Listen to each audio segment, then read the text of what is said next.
Thank you very much. To the day by the President of the School Management Committee, Mr. Omana Kochen, and the Principal, Mr. Srinivas K. Naidu.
Good morning, ladies, gentlemen, and dear children.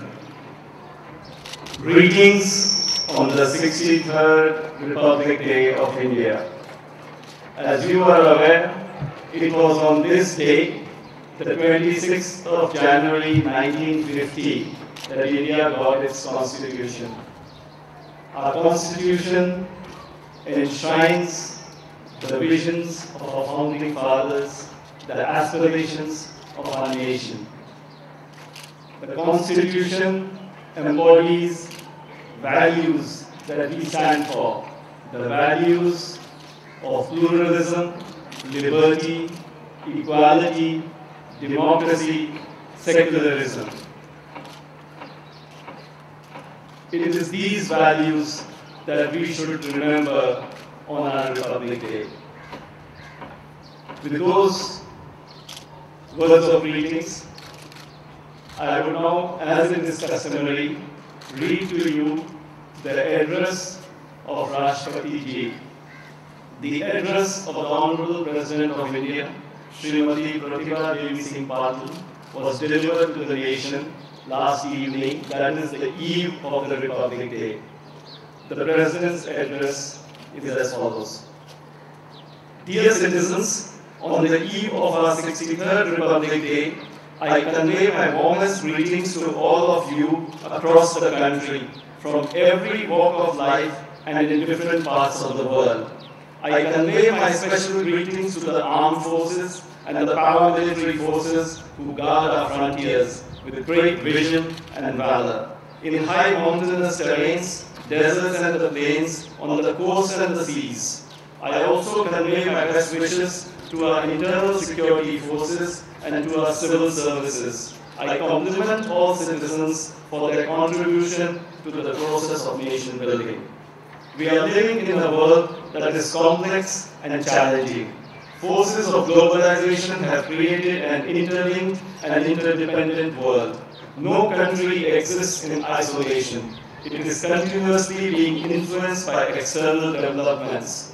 All nations, developed and developing, are facing the impact of global economic instability, as well as problems of unemployment and inflation in varying degrees.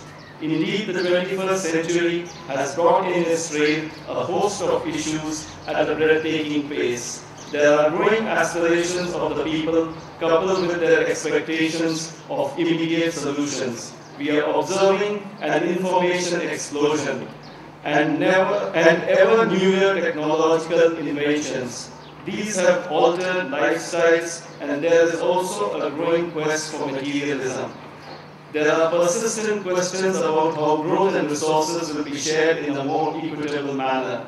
There are worries about the direction in which the human community is heading in this age of globalization, knowledge, and technology.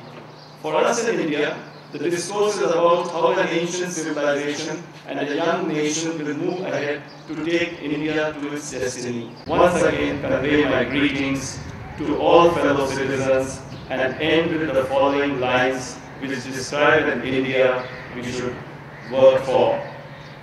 बहे जहाँ सद्भाव की दरियाँ, उगे जहाँ नैतिकता की फसलें, सब मत एकता का गीत सुनाएं, पग पग देश का विकास बढ़ाएं, मिलकर ऐसा देश बनाएं।